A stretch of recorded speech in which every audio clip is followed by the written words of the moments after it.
The adult beverages are poured, the kids are asleep. Welcome to New Dad Gaming, a show about fatherhood, gaming, and new fathers figuring out their gaming lives. My name is Trevor, and I have a 6-year-old and a 4-year-old. And I'm Jeff. I have an 11-year-old and an 8-year-old. So how hard is it to finish anything when you have kids, Jeff? Oh my god. The best answer. When is it? Just quick. The best answer. I'll interrupt you because the best way you answer is when you don't. You say it best when you say nothing at all. But when your first response is just a sigh, it kind of tells me everything I need to know. Like, how hard is it to do this? Oh, let me just this.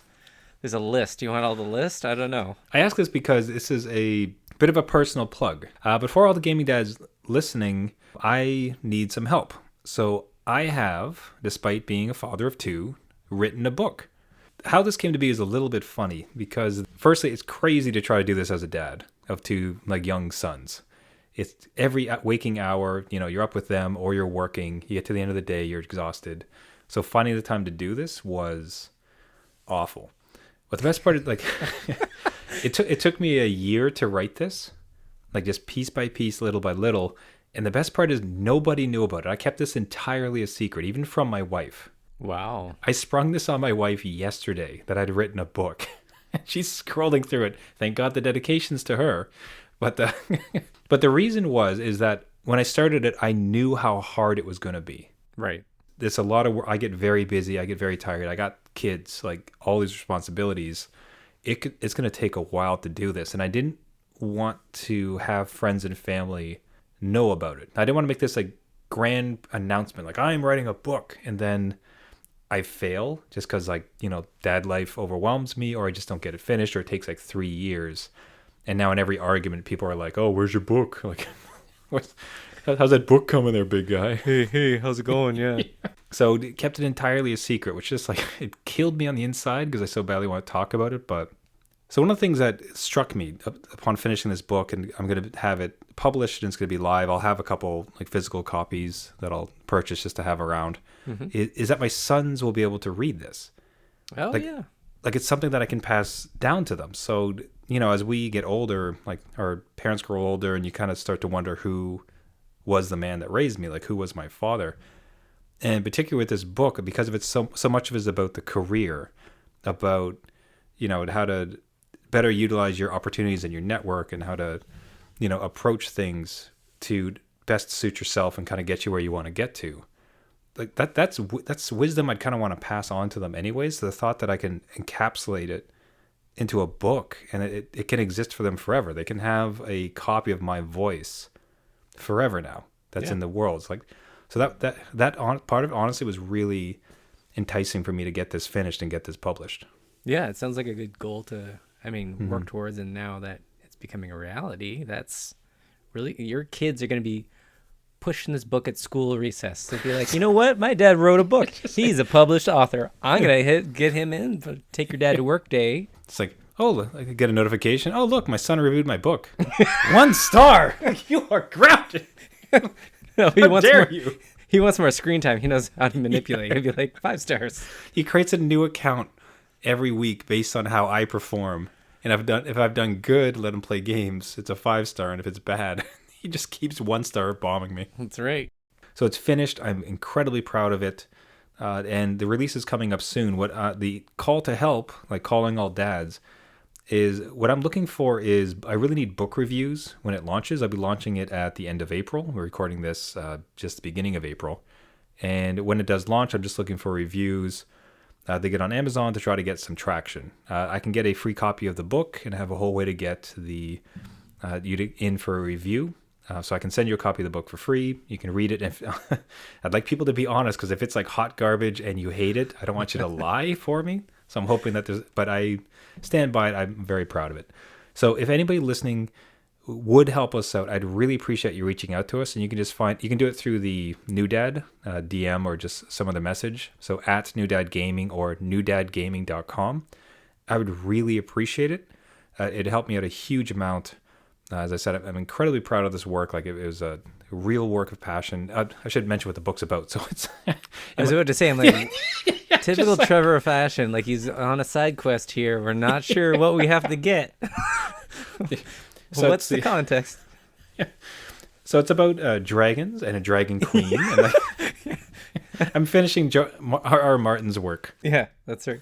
The book is called An Ugly Design Career, The Uncommon Guide to Becoming an Always in Demand Designer for Apps, Websites, and UI. It's targeted for designers in the tech space, but it really could apply to content creators or anyone in creative fields. I've had a very fortunate career. Some great opportunities, worked with some really great people, and I attribute a lot of that to how I approach things, and it felt quite different from how many designers are taught to approach their career. In many ways, I had opportunities to work with and manage teams of designers, and this, in some ways, is the book that I wish they had read to benefit the company and themselves.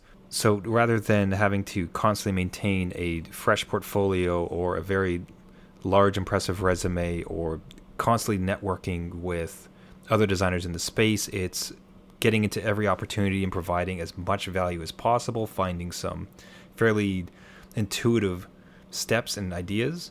And next thing you know, I think most anybody can create a career that transcends some of the struggle that I think a lot of UI designers may find themselves in. If you guys can help at all with a review, I would be eternally grateful. So that's at New Dad Gaming or newdadgaming.com.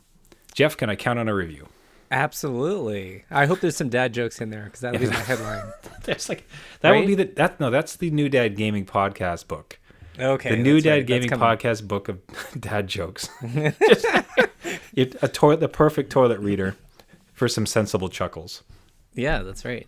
No, again, that's awesome of you. Again, I found out, so you kept it a secret from me, which, as part of this podcast, it was. I'm telling you, but the struggles I was going through, there was months where I made no progress on it because I was just so beaten down, right, with life and COVID and being a dad. So it was burning me up inside. I've so badly, me, we share a lot.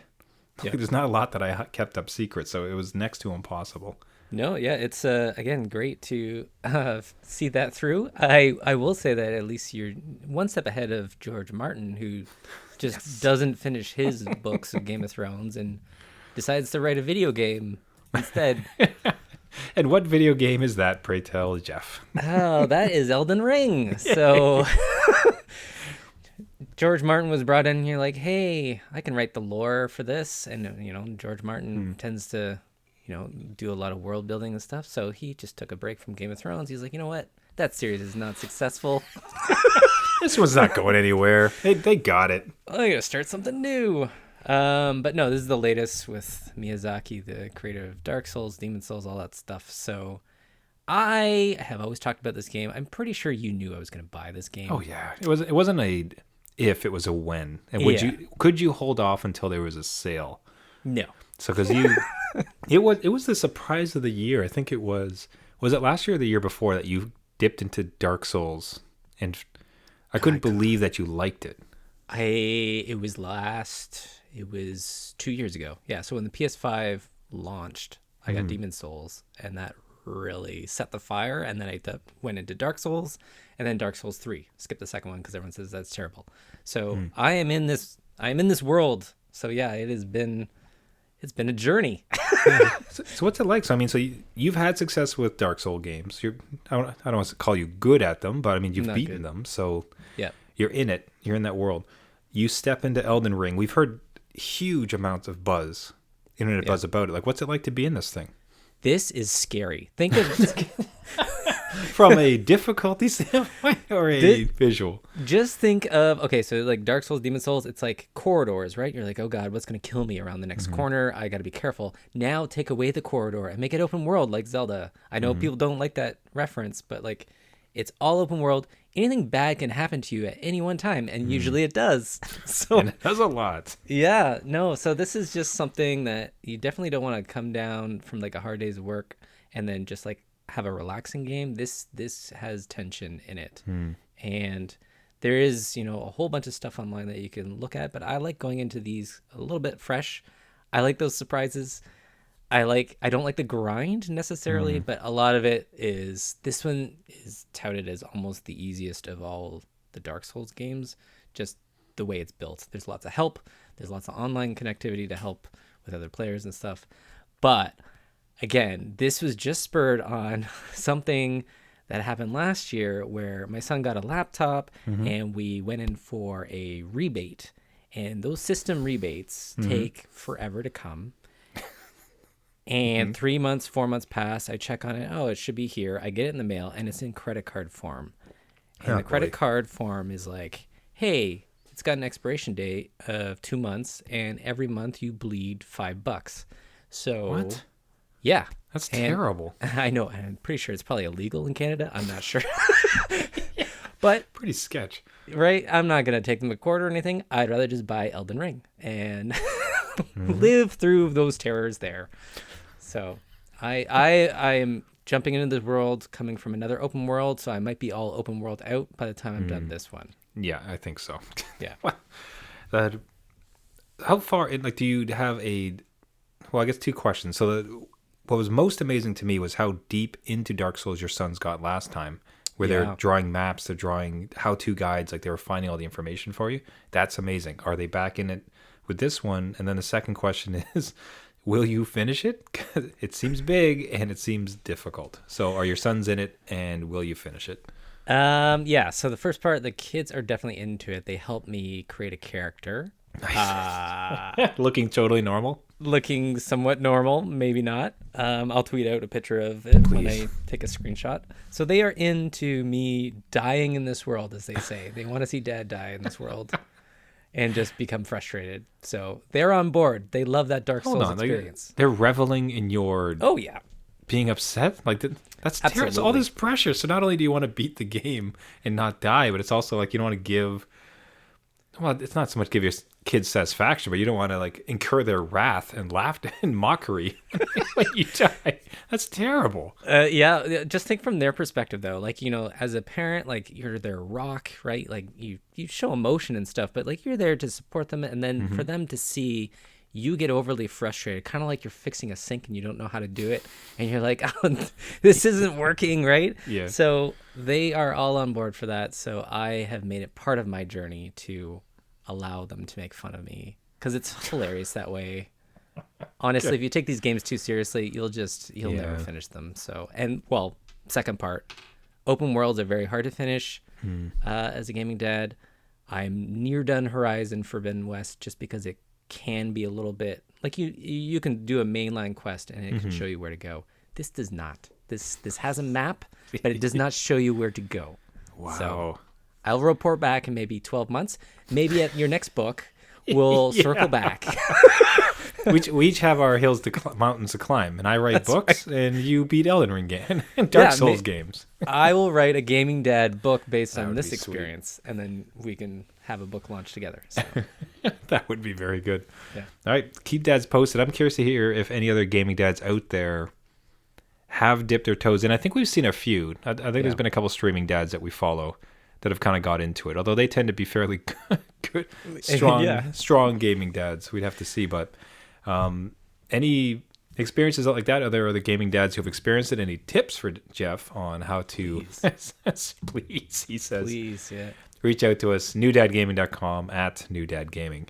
Now, how are you going to feel if this game is a launch title for PlayStation's streaming service, Project Spartacus, forthcoming? I will be so angry if this is on the rumored new streaming service that's coming this week, I guess, when this episode launches. So, yeah, man, what are your thoughts on this? So, like I really want to get into your head about it. I have some thoughts because I'm already on Game Pass and I adore it. So I'm in the gaming streaming world and I love it. Would I go for a second one? But I'll get to that. You guys have, in your household, and correct me if I'm wrong, you've started to play with game streaming. You got the Xbox Game Pass. Didn't go super well. Right. But now this PlayStation one's on the horizon. Is it like, oh, it's not so much the game streaming that's the problem. It's the service that's the problem. And PlayStation would solve it. Like, where's your household sitting on this potential? So, it kind of depends on what this ends up to be. If this gives me my back catalog that is very hard to pull out an old console and play stuff, that might be a little bit interesting from the start. I always kind of caution myself like, oh, I remember those games way better than when you actually go into them, right? So that might be a little bit weird. With our experience with Game Pass, coming over to something with PlayStation, depending on like if they put day one launches of their own exclusives, that could sell me. Mm-hmm. Knowing that those games are always there. What I don't like about these licensing or subscription based systems is that games leave. And I think that puts a timer on me.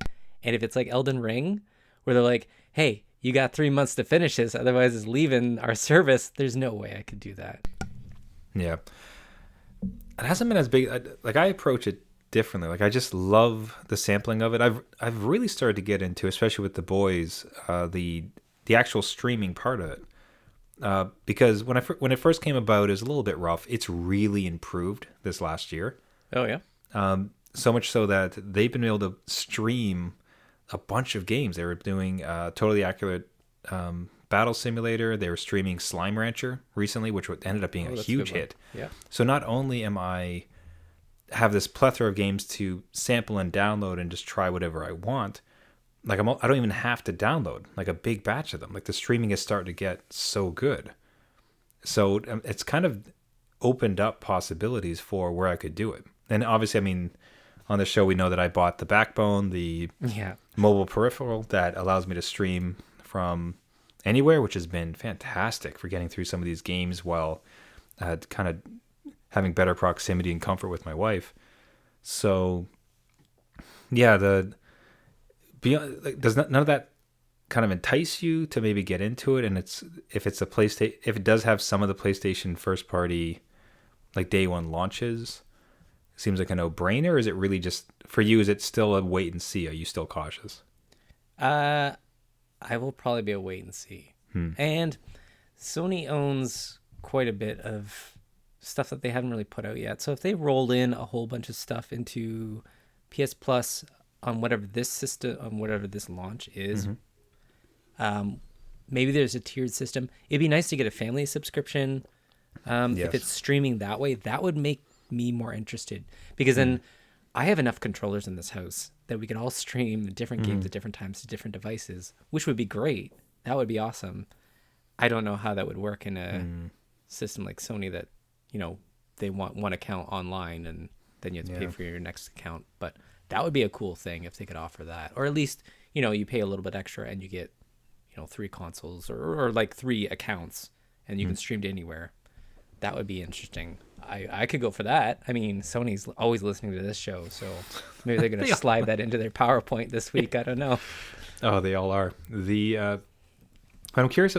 I would honestly be interested in it. So the other thing I've been thinking about with the launch of it, if it's not astronomically expensive, is I really do miss some of the PlayStation titles. I never got to finish the original Horizon. Right. You switched over, that's why, right? Yeah. You sold all your stuff. I know. I abandoned ship so hard. So never got to finish that one. Any of the if it comes out with a bunch of those PlayStation titles, so Uncharted, Horizon, I'm struggling to think of another one that started and didn't finish. You get God of War in there. God of War, of War, like Final Fantasy. Like if the Final Fantasy reboots like make its way onto it, like it just for me it becomes a no-brainer. It's like, all right, I'm paying this access to get these titles because I'm probably not going to get PS5 for quite a while at this stage, but I can stream it and I love it. So for me, it'd be kind of like we have Netflix and we have Disney, right? Because combined, it's a great plethora of like media options, and it just seems like, all right, I'm expanding my gaming ability now that I have a hard time believing I'll ever have a PS5. Yeah, for a multitude of reasons. It's like I could still dip into the best that Sony has to offer. So we might come a 2 streaming household. Yeah. It's interesting too that they're launching, well, again, supposedly launching this late in the game. I mean, I'm not saying that they're not ready, but COVID hit and these streaming services, that was prime time for people to pick up those accounts. So I guess they weren't ready now, and maybe they're trying to push it out, or, you know, it's Sony, they act on their own time. I don't know. But if they're trying to push it out because COVID's lifting and people are starting to go back to work, starting to get out again, it's just like, what's the uptake on that? And did they miss the boat a little bit? And they really need to sweeten the pot to bring people in.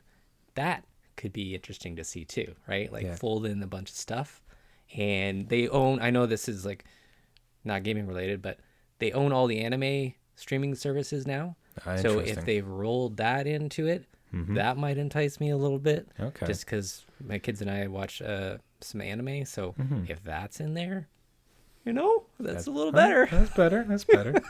So, but just picture this: it launches. It's got Crunchyroll, some other VR stuff. Yeah. Or, not VR stuff. Sorry, anime. It's got some other content streaming stuff, and it comes with Forbidden West, Horizon Zero, Horizon Zero Forbidden West. Day one launch with Spartacus. That would be amazing. That's something. That would.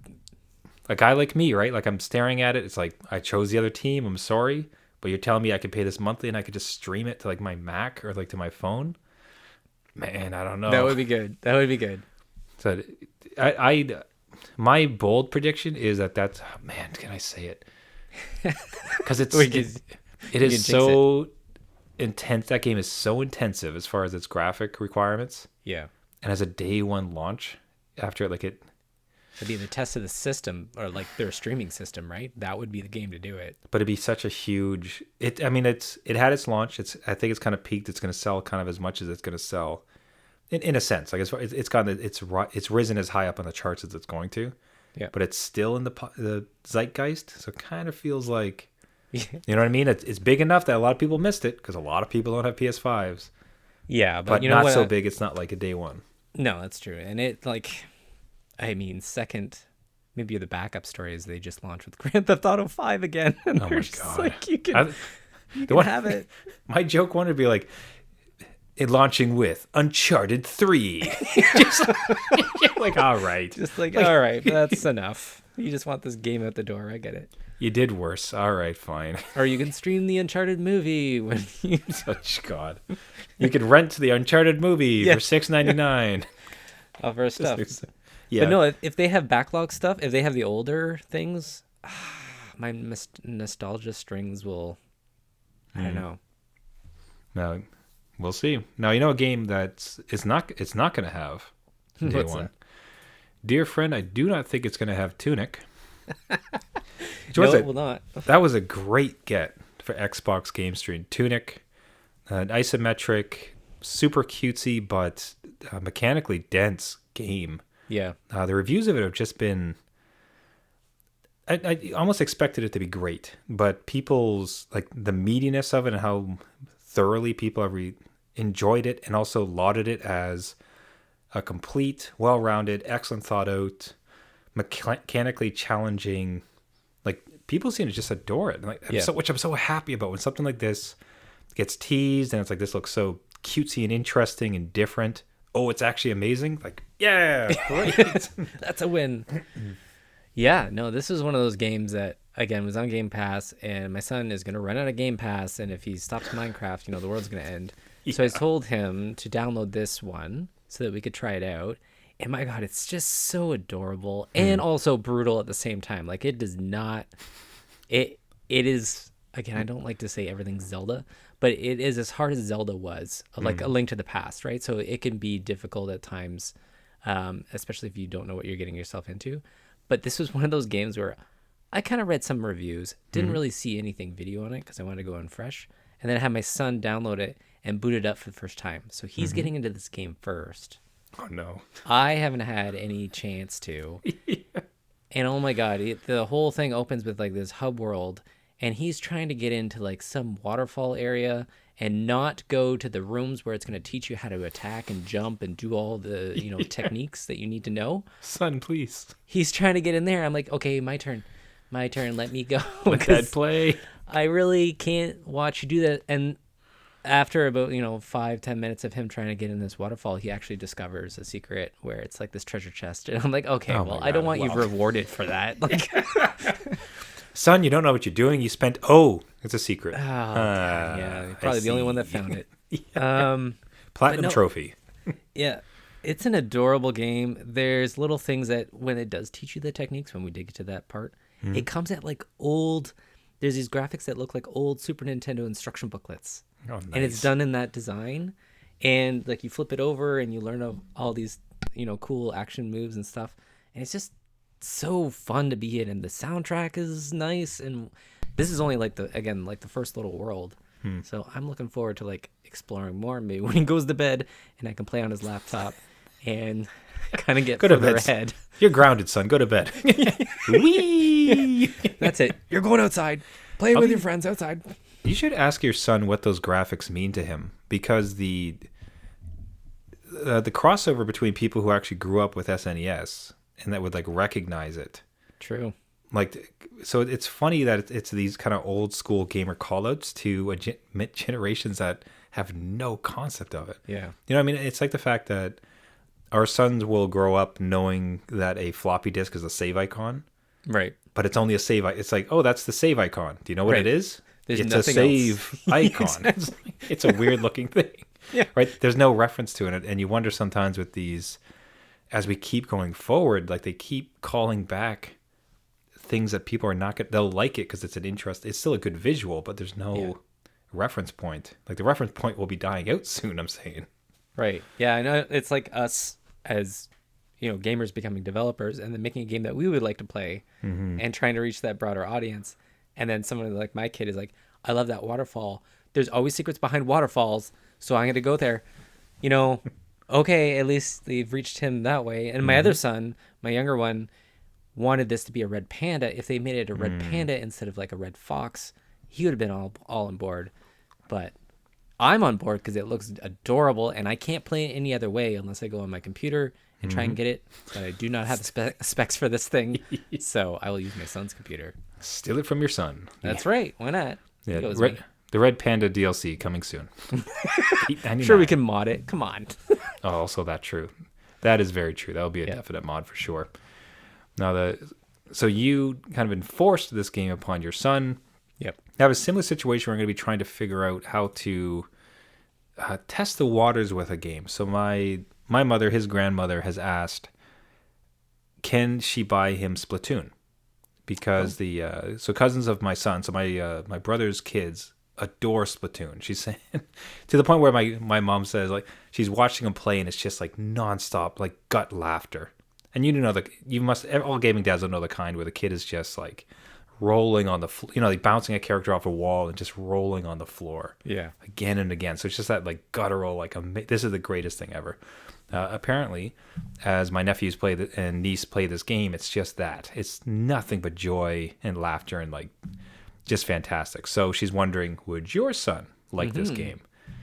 My question is like, will my son like this game?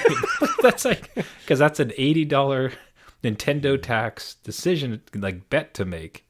Have you ever had any success, like preemptively finding, like just doing your research and like in some sneaky manner finding out if your kid's gonna, enjoy a game or not? Like, do you have any methods for me to figure out if my kid's gonna like this game or not? So the method I'm deploying right now, because my 8-year-old is turning 9 in a couple weeks, wants a Pokemon game, of course, but which Pokemon game? And so I'm showing, It's like, there's a lot. I'm showing Pokemon videos on YouTube, be like, okay, this is Pokemon Arceus, this is Pokemon Brilliant Diamond, this is, because they're all similar-ish, but there's different mechanics to them.